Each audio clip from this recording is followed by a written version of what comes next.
Amigos, bom dia. A realidade tem um ensinamento bíblico que diz que não é só não é só do pão que vive o homem, mas também da palavra de Deus. Mas nas horas vagas você pode, de repente, comprar a lasanha da Giza. Essa é a maneira que o centro tem, evidentemente, como a grande maioria sabe, de poder continuar mantendo as suas obras, o seu trabalho. Quando a gente vai falar de espiritismo na atualidade, nós vamos buscar, é um gosto pessoal, um pouco da história, mas aí já de Jesus para cá. Nós tivemos, depois da passagem de Jesus, nós tivemos no planeta, logo após a situação que nós vamos ver da implantação do catolicismo, principalmente no Ocidente, nós tivemos verdadeiros séculos de escuridão, onde a Idade Média foi muito complicada em relação à questão daquilo que era a proposta do Evangelho. Mas é interessante notar que quando Jesus traz o Evangelho, todo o Evangelho, bem como antes dele, quando Moisés traz a ideia de Deus único, ele não é um processo que nasce pronto. Ele é uma metodologia educativa. Como metodologia educativa que seria de se esperar que da implantação à educação do ser tenha-se um período para que esta criatura vá se educando e vá interiorizando e automatizando, transformando em hábito e logo respondendo automaticamente de uma maneira diferente, porque ela vai fazendo no período uma substituição de hábito. Nós não eliminamos um hábito, nós substituímos o hábito. Nós, por exemplo, se temos o hábito, coisa que espírita não tem, de falar mal da vida alheia, o espírita não faz isso. Nós fazemos análises aprofundadas a respeito da vida do semelhante, o que é uma coisa muito mais, mais sofisticada. Mas se nós temos esse hábito, supondo que tenhamos, nós precisamos fazer uma substituição de hábito. Nós não vamos ficar mudas, nós vamos substituí-lo com o exercício de falar bem. E é fácil? Não, porque se habituou e sente-se prazer naquilo que se faz, mesmo que aquilo que se faz seja um equívoco para a nossa vida, para a nossa saúde, não só de natureza psíquica, mas também a somatização que nós vamos fazer em relação a este hábito. Há uma substituição. Então, na realidade, para nós fazermos a substituição, é um exercício, o exercício está dentro de uma metodologia educativa. Jesus sabia disso. Não é possível pegar um bebê no berço, o recém-nascido, e dizer para ele, escuta aqui, na sua vida você vai ter que ser assim, assim, assado, você vai ter que ser educado desse jeito, reagir dessa maneira, não. O que vai acontecer? Nós vamos ter que ir trabalhando gradativamente à medida que ele vai se desenvolvendo, não é assim? Foi o que Jesus fez. Ele trouxe o Evangelho para criaturas que eram bebês em relação às questões do conhecimento, em relação ao autoconhecimento, em relação a elas próprias. De Moisés para Jesus, para se ver como não é uma questão rápida de se acontecer, né, as coisas não são colocadas garganta abaixo nas criaturas, porque se isso acontecesse, se fosse possível, nós teríamos a agressão ao livre-arbítrio. E a maior justiça divina refletida na criatura é o livre-arbítrio. O livre-arbítrio está para a criatura como a justiça de Deus, onde você faz o que bem entende e, na medida da sua conscientização, se responsabiliza e vai fazer de maneira diferente se o que fez não era positivo para a própria criatura que está realizando. Então, há uma necessidade. Se você vê, então, como citávamos Moisés para Jesus, nós temos 1.200 anos de diferença. Foi-se necessário 1.200 anos para que as pessoas pudessem aceitar o Deus único. 2.000 anos para que nós pudéssemos, um pouco menos naturalmente, para que nós pudéssemos reviver o cristianismo. E claro, como ele é uma metodologia educativa, nós íamos habituados no equívoco nós íamos continuar nos equivocando ou não? Porque é hábito. Por isso que nós não podemos nos infligir dores para fazer substituições de hábitos, e sim exercício. O indivíduo, por vezes, entra na casa espírita. Nós conversávamos há pouco com uma das nossas colegas aqui da casa. Nós entramos na casa espírita e tomamos um boom de conhecimento. Não é isso que acontece? Faz assim. Pum. E aí, nós queremos julgar a menoridade com a maioridade, com a maioridade. E até usamos esse exemplo. Você errou com 10 anos.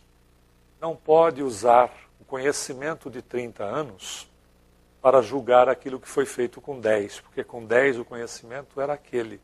Se tivesse este, nós não teríamos, né, nos equivocado.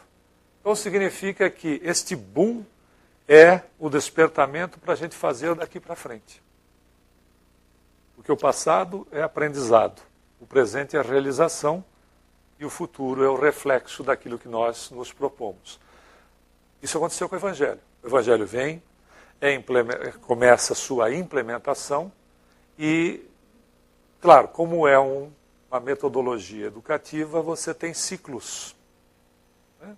Aí quando você tira os missionários, eles nunca deixaram isso, mas aquela leva que vem para fazer a sustentação e a implementação, cai na nossa responsabilidade. Na última palestra que nós fizemos, o que não faz muito tempo aqui, cerca de 15 dias atrás, nós dissemos a respeito do processo evolutivo. Isso também teria reflexo no Evangelho. Nós saímos, transformamos, colocamos o Evangelho embaixo da política e embaixo do poder, e ao colocar nós começamos a promover, né, as chamadas guerras santas. Né? Eu nunca vi guerrear santamente. Né? Devia ser guerra de beijos, mas não com essa instrumentação que se usava, que era em nome do Cristo. Na realidade, é claro que a gente traz aqui alguns motivos históricos só para estimular o estudo, porque nós não temos tempo de abrir a informação inteira, porque exige, né, tem muito material para ser estudado. Mas você tinha vários príncipes, vários reinados na Europa e vários príncipes, né, ou seja, os filhos dos reis. Você sabe o que é a juventude, né? Testosterona está saindo pelo ouvido, né? O indivíduo está, né, com toda a energia. O que você faz quando você tem um monte de jovens juntos? Se você tem vários jovens juntos, o que você faz? Você dá o quê? Atribuição.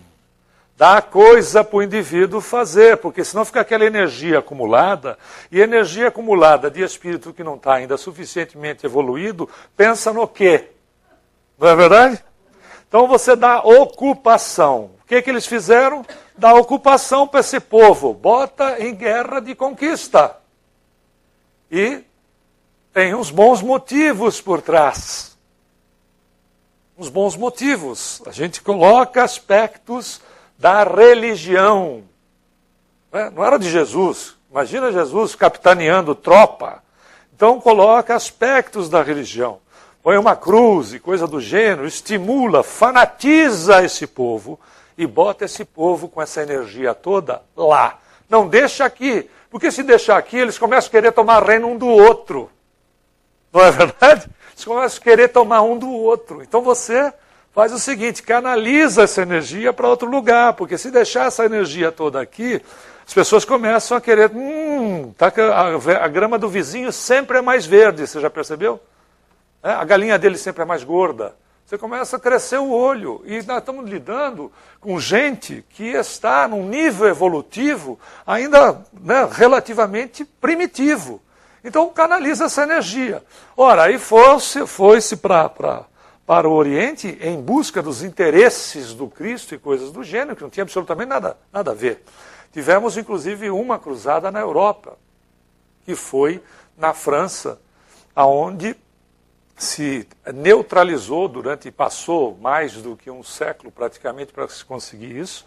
Foi a única cruzada que se teve na Europa, porque tinha os cátaros, e a região dos cátaros, os cátaros viviam o cristianismo primitivo, o cristianismo que os apóstolos viveram.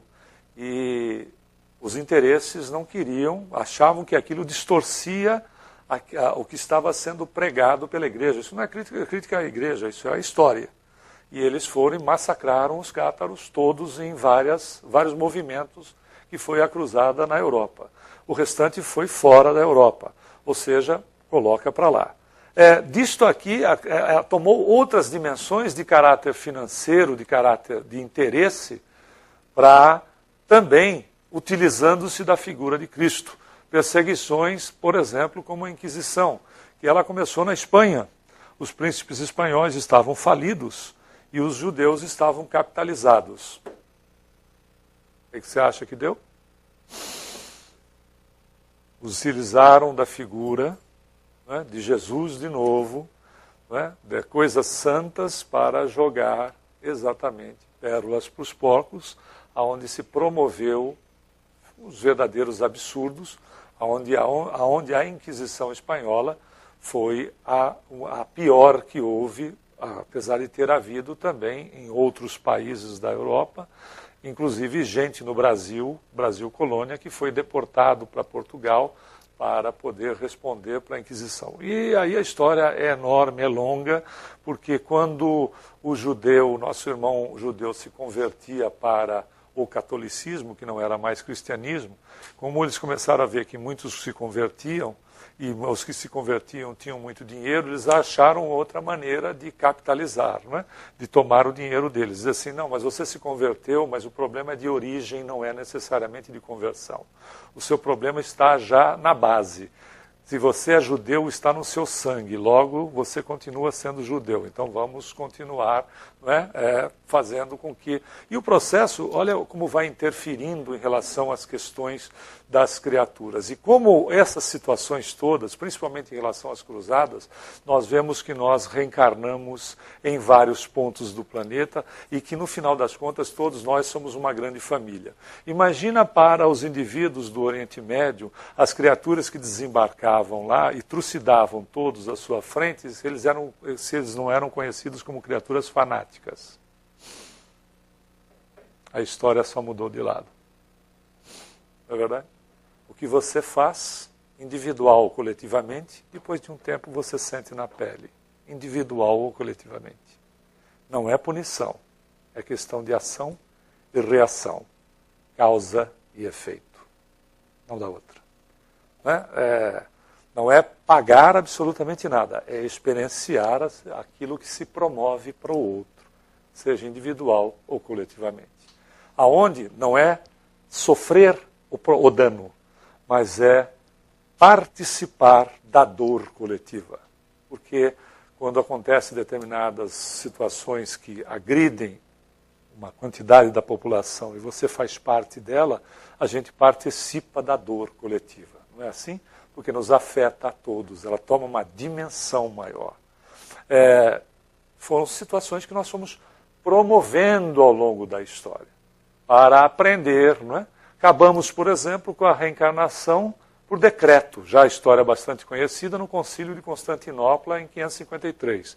Decretamos que não tinha mais reencarnação e isso decretado estava. Começou em 325 com o imperador romano Constantino, chamado o Grande, e a Helena, que depois foi canonizada como Santa Helena, porque ela foi para Jerusalém e achou gravetos da cruz do Cristo. Até isso a gente conseguia achar 300 anos depois, inclusive, não, mas esse é original. E aí, ela, inclusive, no Vaticano você tem a imagem de Helena segurando 3 gravetos numa estátua gigantesca, onde ela, nos 3 gravetos da cruz do Cristo. Eu, que graças a Deus não posso falar porque vim de lá, fui católico praticante, beijar o anel do bispo, que você não beijava a mão, você beijava o anel do bispo. Né? Dizia-se para as crianças que dentro do anel do bispo tinha um pedacinho da madeira da cruz do Cristo. Mas o que eu beijei aquele anel era uma loucura. Só eu que entrava na fila mais de uma vez para poder beijar. Veja, as condições das vendas das relíquias, etc., que aconteceu, não é verdade? Durante muito tempo. Coisa nossa. Você acha que Jesus não sabia disso? Evidente que sabia. Sabia porque é um processo, né? É um processo educativo. Eles suprimiram inicialmente as informações a respeito da reencarnação no Novo Testamento. Foi retirado realmente, só sobrou Nicodemos, a conversa de Jesus com Nicodemos, que fica assim um pouco no ar, e quando Jesus fala do primo dele, né? João, que era o Batista, o João era primo de Jesus, foi precursor, e que ele disse que João era o Elias reencarnado, que é o profeta Elias do Velho Testamento, que ele teria reencarnado e era o precursor do Cristo. E depois a Teodora, que era a esposa de Justiniano, no segundo concílio de Constantinopla, em 553, que ela influencia o imperador para transformar a crença na reencarnação, ela ser banida dos dogmas da igreja, ela virou heresia.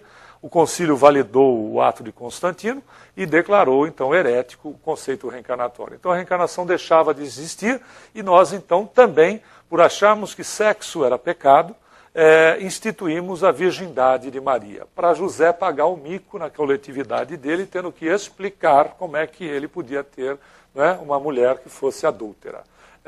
Imagina, olha os conceitos, porque a relação, se Jesus era Deus, porque criamos a divindade, então se Jesus era Deus, ele não poderia nascer de um ato que por si só era considerado pecaminoso. Então precisava burilar essa situação. Então qual era a ideia? Era transformar a Maria numa virgem, que teria sido fertilizada, evidentemente, diretamente pelo Espírito Santo.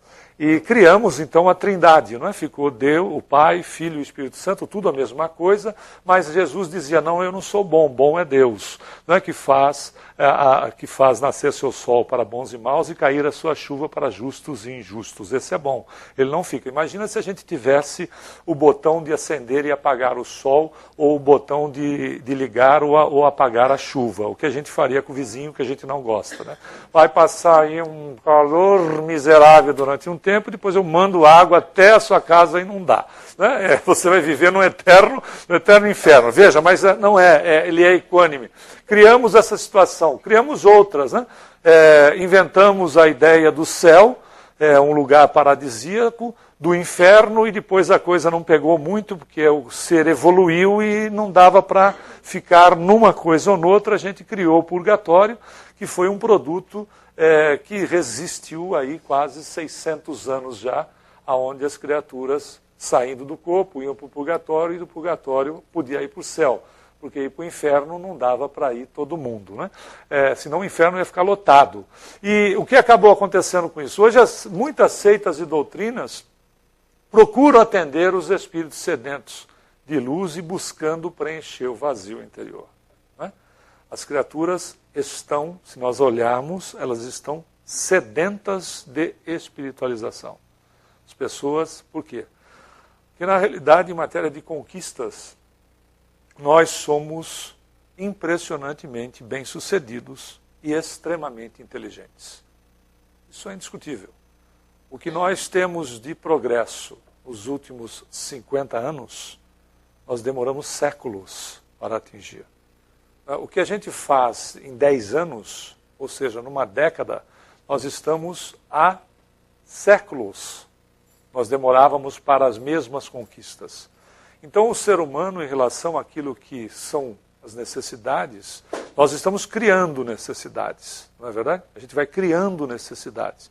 O indivíduo que não busca trabalhar também a questão da sua realidade, que é a espiritual, ele começa a criar necessidades.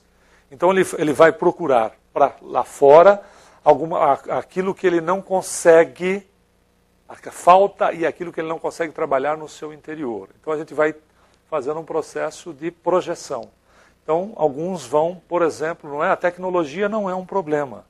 Mas as criaturas que ficam fanatizadas por tecnologia, por exemplo, estão tentando preencher um vazio que está dentro, que é a questão da espiritualização. Por isso que se vê determinadas igrejas ou seitas que começam a ter um volume de pessoas que saem de determinadas religiões ou de determinada religião, porque não está sendo atendida a sua necessidade. E, naturalmente, dentro desse aspecto, existem as criaturas que exploram a boa-fé dessas pessoas que são verdes ainda em matéria de conhecimento. Mas, outro dia, conversando com um amigo que também é espírita, nós conversávamos a respeito de determinadas situações onde a pessoa vai e faz um pagamento. Né? Mensalmente, você tem uma contribuição lá obrigatória. Tudo que você ganha é você fazer uma contribuição e não pode fazer nenhum desconto porque Deus está vendo. Né? Você, opa, peraí. Né? Não pode fraudar, etc. Não pode declarar aqui, né? Não pode ganhar sem apresentar nota, essas coisas. E aí, porque Deus está analisando tudo. Então tem que ser o percentual comprometido. Aí nós dizemos a respeito de que tomou um vulto, né, de uma maneira geral, inclusive aqui nos Estados Unidos, que é muito significativo determinados movimentos. E ele disse assim, realmente esta situação não é de fato positiva dentro do âmbito que se tem do ensinamento de Jesus, que dai de graça o que de graça recebestes. Mas, na realidade, pare para pensar. Se essa pessoa estiver se encaminhando para algo melhor, apesar da base não estar correta neste quesito, é alguma coisa positiva, sim ou não? Você está tirando o indivíduo de uma situação que ele poderia se comprometer. É tão interessante notar que funciona mais ou menos assim. Se a pessoa, esse é um exemplo simplório, se a pessoa, por exemplo, ela sai do trabalho, geralmente o homem, ele vai para um bar, e aí ele bebe, e aí ele vai jogar na mesa de bilhar ou um carteado, seja lá o que for, aí ele perde o salário, chega em casa, revoltado, agride mulher e filhos. É fato? Aí uma dessas instituições pega o indivíduo, esse indivíduo, e trabalha esse indivíduo. Ele deixa de ir no bar e se embebedar, deixa de perder o dinheiro no jogo e vai para casa, trata bem a esposa, os filhos e sobra dinheiro. Deus ajudou. Logo, se Deus ajuda, agora você paga um percentual para cá. É inteligente. Mas, ao mesmo tempo, este cidadão, naquilo que estava vivendo, fez assim. Mudou a vida. Olha que tudo tem um fim útil. Não é correto, mas tem um fim útil.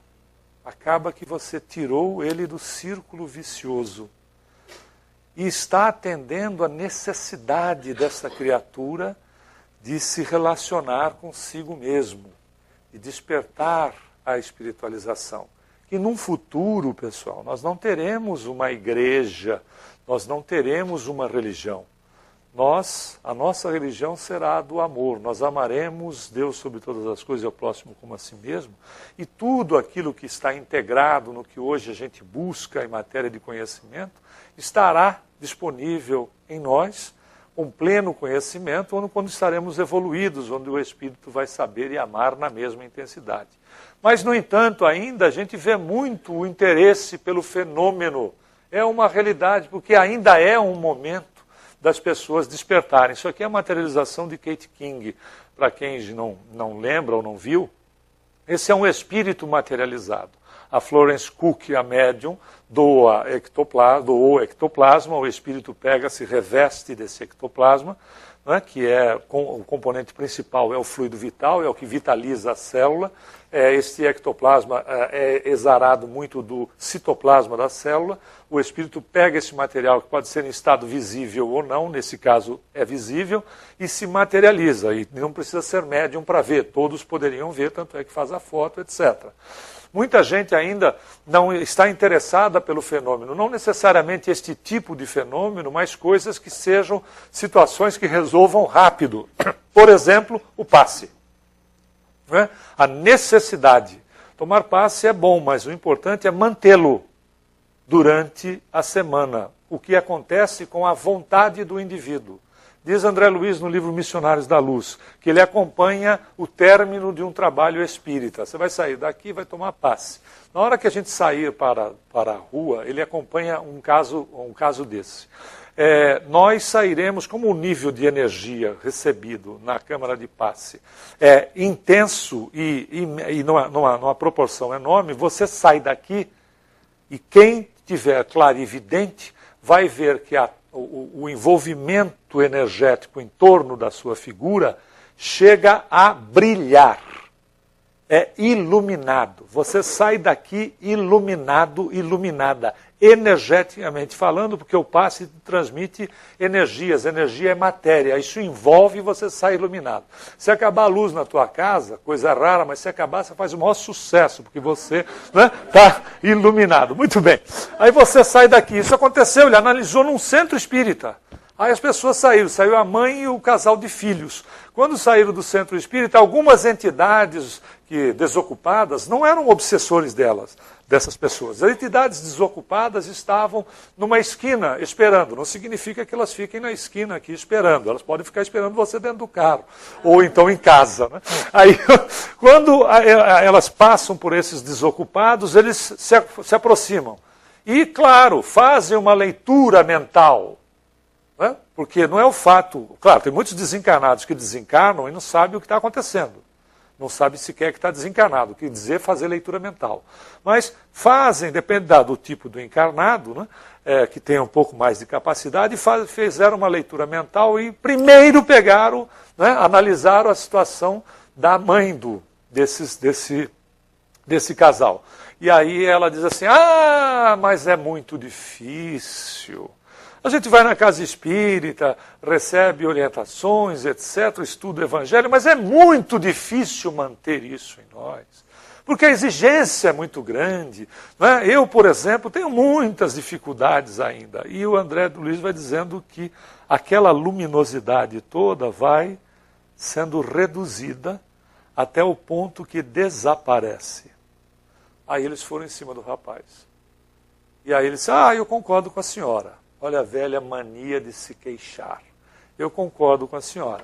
Realmente, veja o meu caso, eu tenho desequilíbrio sexual. E é muito difícil eu me manter equilibrado nesse ponto. Eu realmente não consigo. E também a energia dele começa a desaparecer. Essa descarga extra que ele tinha em volta dele mesmo através do passe. Eles foram para cima da moça. Aí chegaram na moça e, novamente, induções, né, desequilibradas. Ela disse, mas não é bem assim. Se nós não insistirmos, se nós não continuarmos esse trabalho de reforma interior, esse nosso propósito de mudar, continuar insistindo nesse ponto, realmente a gente não vai alcançar resultado nenhum. Aí o André Luiz disse que não só essas energias que a envolviam continuavam vivas em torno dela, como repeliam as entidades que afastavam, como se fossem pequenos choques elétricos que afastavam as entidades de se aproximar dela. Olha que coisa fantástica, está relacionada na condição da nossa manutenção no interesse de nós mesmos, no interesse positivo em nós mesmos. Então não adianta buscar só os aspectos fenomênicos do trabalho do passe em si, não manter essa estrutura, esse propósito de fazer com que a mudança continue acontecendo na gente. Muitos tentam ainda, como a gente falou, negociar com Deus, buscando o imediatismo da vida material. Ou seja, Deus não é uma negociata. A gente não consegue negociar com a divindade. Se o Senhor me der isso, eu faço aquilo. Eu vou ficar melhor se o Senhor me atender nisso. Não, Ele nos ama integralmente e não faz privilégios. A questão de receber, Ele vai nos atender a todos, mas a questão de receber está ligada à postura do indivíduo em criar merecimento. Não quer dizer que se o indivíduo não tenha merecimento, o Pai não te ame da mesma maneira. Mas para poder acelerar as coisas, há necessidade da gente criar o ambiente. Então é necessário, o trabalho de reformulação é um processo onde nós vamos criando merecimento. Ser bom é ser inteligente. E usando a inteligência em nosso favor, para que nós possamos desdobrar isso em obras. Fazendo coisas boas, nós vamos criando esse processo chamado de merecimento. Logo, a gente recebe na medida das nossas necessidades. E resistindo, às vezes, à questão, como estávamos falando, da reformulação interior, buscando somente o conforto sem mudança. Não existe condição de manter conforto se não tiver mudança. Seja conforto de que natureza for. Para que nós mantenhamos um nível estável em matéria de existência, é necessário fazer mudança. É necessário estar se reciclando o tempo todo. É importante investir nesse aspecto, estudar mais e transformar o estudo em alavanca para a gente fazer o bem para o semelhante, porque é reflexo em nós mesmos. Não dá para ficar na posição acomodada. Quem se acomoda fica doente. A posição do espírita consciente é exatamente trabalhar a questão do seu interior. Por isso que o espiritismo surge para materializar os ensinamentos de Jesus. Não é novidade. O espiritismo não é novidade para ninguém. Na realidade, o próprio Jesus vai nos ensinar dizendo que se nós buscarmos conhecer a verdade nos liberta. O que é a verdade? Senão aquilo que nós somos efetivamente. A verdade está no Evangelho, está na condição de se relacionar bem consigo mesmo e com o semelhante. Conhecer a verdade, nos conhecendo, nós somos a maior expressão da verdade divina. Em nos conhecendo, nós nos libertamos. Do quê? Dos nossos preconceitos, dos nossos posicionamentos equivocados. Nós nos libertamos de nós mesmos. Quando Jesus trouxe o seu processo salvacionista, não era ele levar as responsabilidades nossas nos atos que nós estávamos assumindo, que a gente fez um processo de transferência com a crucificação dele. Muito pelo contrário, salvar-se do quê? Exatamente disso, do nosso desconhecimento, da nossa insistência em posturas que são equivocadas. E de quem? De nós mesmos. No que diz respeito à nossa manutenção em determinados pontos onde a gente não abre mão da onde nós estamos, porque aquela posição é comodista. Na realidade, é que Jesus ia dizer em outras palavras. Você precisa conhecer a verdade, porque ela te liberta de você mesmo. E a doutrina nos mostra a nossa interexistência, ou seja, nós somos seres que vivemos em dois mundos. Vivemos no mundo dos reencarnados, no estado de vigília. Quando dormimos, seja o momento que for, saímos do corpo e continuamos a nossa existência na condição de espíritos, que é a nossa realidade de fato. A reencarnação ela é metodologia, ela funciona por um período, mas ela não é fim, ela é meio de evolução. O fim nosso é vivemos como espíritos, vivemos na pátria espiritual. Deixa de ser a nossa casa, pura e simplesmente, aonde nós estamos, para passar a ser o universo. E como a nossa vida é a de espírito, a gente reencarna à medida das nossas necessidades. E quando chegar um determinado momento, a nossa reencarnação vai se dar pelo processo missionário, pura e simplesmente. Nós deixamos de entrar no ciclo de reencarnação pela questão evolutiva para nos transformarmos em obreiros de Deus, ou seja, sermos criaturas que reencarnam de acordo com a necessidade da missão. E, naturalmente, a gente vai encontrar isso aonde? Na codificação estão lá os ensinamentos que é para nós vivermos a realidade da nossa vida. Entendermos o que somos, de onde nós viemos e para onde vamos.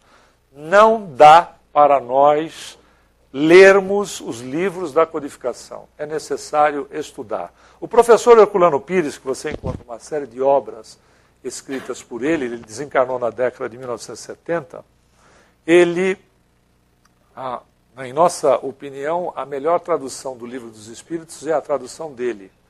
Você tem a tradução do Guilhom Ribeiro, mas é uma tradução mais antiga. A do Herculano Pires estava em pleno auge a questão da parapsicologia. E o Herculano Pires faz inserções a respeito dos trabalhos feitos em parapsicologia, fazendo comparações, etc. E tem uma tradução mais moderna. O professor Herculano Pires, que traduziu não só o Livro dos Espíritos, mas a codificação toda, mas falando do Livro dos Espíritos, que é a primeira obra que foi lançada em 18 de abril de 1857, disse que estudou, não é ler, estudou o livro dos Espíritos, ele traduziu. Sabe quantas vezes? Chuta um número. 100. 2.500 vezes. E cada vez que ele estudava, ele percebia, descobria alguma coisa diferente e alguma coisa nova. Sabe por quê? Porque cada momento que você está estudando, o patamar da sua evolução está em outro. E você passa no primeiro, quando você lê neste patamar, você lê e simplesmente não enxerga. Num patamar superior, você diz, mas estava aqui. E eu não vi. Por quê? Porque a compreensão vai aumentando. É necessário estudar a doutrina dos Espíritos.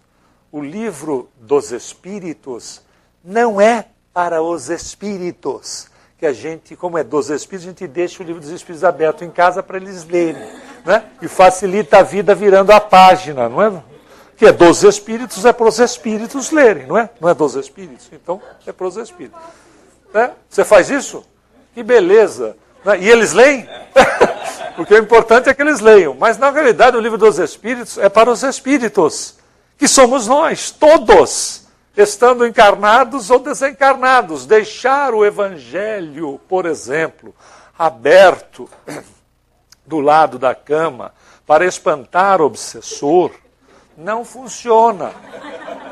E tem muita gente que faz. Eu tinha um amigo que deixava um na cabeceira e outro no pé da cama, porque nunca sabia quando é que o cara vinha pelo pé. Eu disse, deixe de ser tolo, compre uma edição de bolso. Aí você carrega, quando ele aparecer, você diz, vem que eu te dou uma evangelhada que você vai ver só. Na verdade, é muito mais prático. Veja, são os nossos atavismos. Atavismo vem de atavô, lá de trás. São os nossos atavismos de carregar coisas. Amarra isso que é bom, põe aqui que é legal, amarra no tornozelo. Se a gente for fazer todas as recomendações, você for fazer que nem todas as recomendações, sai uma árvore de Natal no meio da rua com todas as recomendações. Nós tínhamos um amigo numa empresa que nós trabalhamos, que às sextas-feiras era um dia dele tomar um banho de ervas, que era para afastar espíritos, inclusive os reencarnados, porque não dava para chegar perto dele. Que era uma coisa assim, uma mistura de alho com cebola, com arruda, que era de afastar todo mundo. Ele afastava os espíritos mesmo, inclusive os colegas, né, que ficavam todos à distância.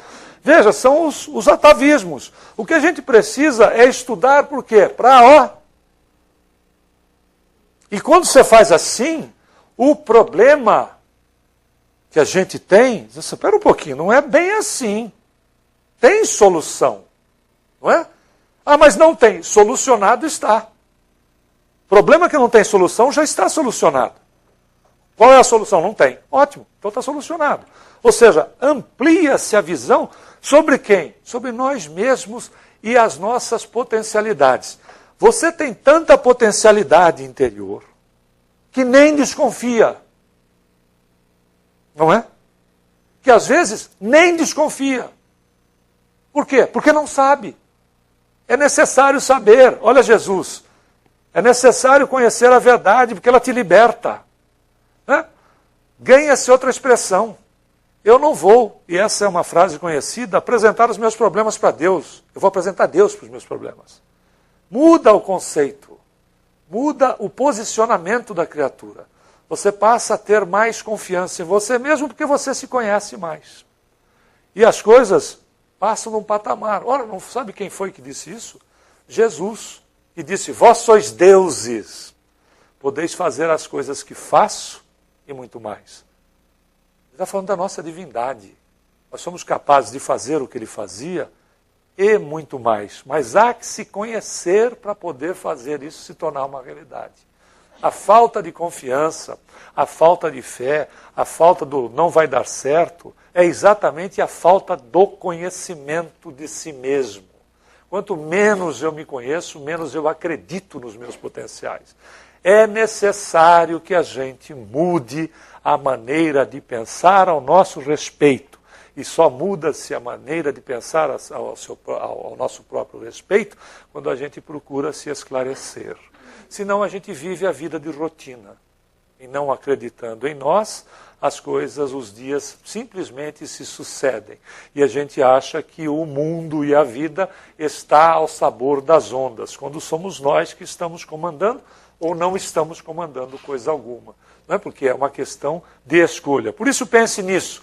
A gente vive uma verdadeira invasão do bem, onde a continuidade do próprio Consolador prometido é através das obras, por exemplo, de um Chico, de Divaldo e tantos outros, que vem trazendo para nós esclarecimento, abrindo essas portas para nós mesmos, nos esclarecermos e utilizarmos disso na nossa vida. Na realidade, o texto é um pouco grande, mas é interessante. Se o Espiritismo começou com a curiosidade causada pela estranheza dos fenômenos e passou para a fase do raciocínio e da filosofia, é chegado o momento da aplicação e das consequências. Porque a gente já superou a etapa da fé cega e chegamos ao porto seguro da fé raciocinada, sob as claridades que são inegáveis de um novo tempo. É uma realidade. Não basta conhecer o Evangelho, é preciso praticá-lo. Não é suficiente ter os exemplos de Jesus na memória. É imprescindível escrevê-los no coração e segui-lo além dos limites do tempo. De Evangelho, eu costumo dizer que a gente está extremamente intelectualizado. E a gente sabe o Evangelho de ponta a ponta, de trás para frente.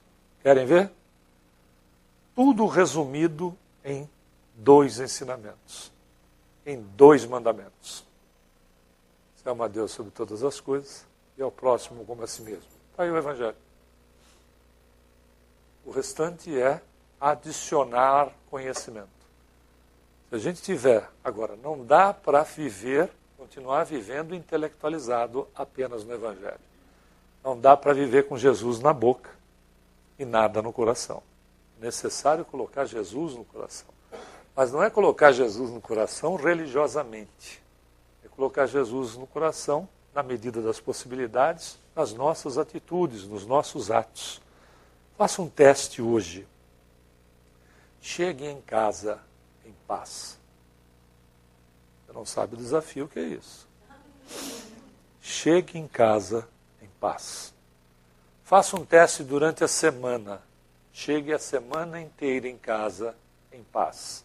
Em paz significa chegar pensando na paz. Significa todo o trajeto e durante o dia viver em paz, porque não dá para viver um inferno durante o dia e chegar em casa em paz, não dá. Você chega em casa é um inferno, né? Mas chega em casa em paz. Se tiver alguém morando contigo, trate esta pessoa bem. Aliás, André Luiz, no livro Sinal Verde, através da psicografia de Chico, diz: trate os seus familiares como se fossem visitas. Não aquelas que a gente bota a vassoura atrás da porta, né? Mas aquelas que a gente gosta de receber. Trate como se fossem visitas. O que a gente faz com visita que a gente gosta de receber? Nós somos assim uma maravilha, não é? Faça isso. Uma semana. No final da semana, no domingo que vem, perceba o que mudou a tua vida. Ou continue na mesma. É uma questão de direito. Não é uma beleza isso? A gente tem o direito de continuar na mesma. Continue na mesma. Faça isso. Procure fazer isso e veja em uma semana. Não precisa mais do que isso. Uma semana e veja a mudança que acontece na tua vida. A tua maneira de você encarar as coisas em uma semana. Ou continue na mesma. Mas não dá para a gente continuar na mesma, né, pessoal? São 2000 anos de Evangelho. Não dá para continuar no comodismo. É isso que o Espiritismo vem nos trazer. Nos alertar para sairmos da posição cômoda, para a gente poder fazer exatamente aquilo que Jesus nos ensinou, que a gente deveria procurar amar uns aos outros como Ele nos amou, e nos ama, e nos amou a ponto de poder doar da sua própria vida como exemplo para todos os seus semelhantes. Muita paz a todos. Obrigado.